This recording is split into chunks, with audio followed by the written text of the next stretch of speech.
বাংলাদেশের কোন রাজনৈতিক দল যদি পা দেওয়ার চেষ্টা করে এটার বিরুদ্ধে আমাদের রুখে দাঁড়াতে হবে।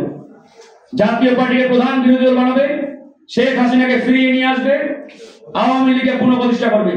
এটাই ইন্ডিয়ার পরিকল্পনা, একবারেই পরিষ্কার।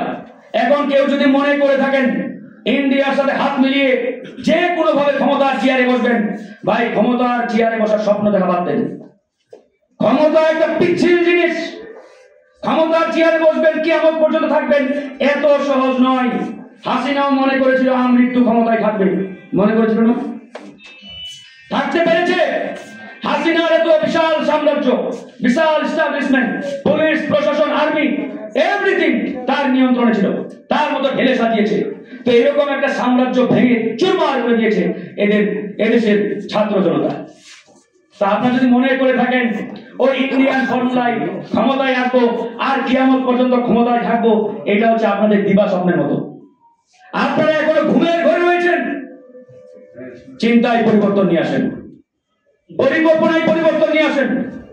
এদেশের মানুষ আর কোনদিন ইন্ডিয়ান কোন পরিকল্পনাকে এই বাংলাদেশের মাটিতে বাস্তবায়ন হতে দেবে না ইনশাআল্লাহ। জীবন যাবে, রক্ত যাবে, কিন্তু বাংলার জমিনে ইন্ডিয়ার কোন পরিকল্পনা বাস্তবায়ন হবে না ইনশাআল্লাহ।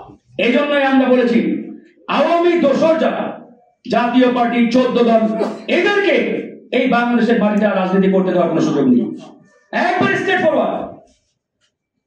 আওয়ামী লীগ, জাতীয় পার্টি 14 দল সহযোগী যারা আওয়ামী লীগে ছিল প্রত্যেকেই সমান সমান অপরাধী।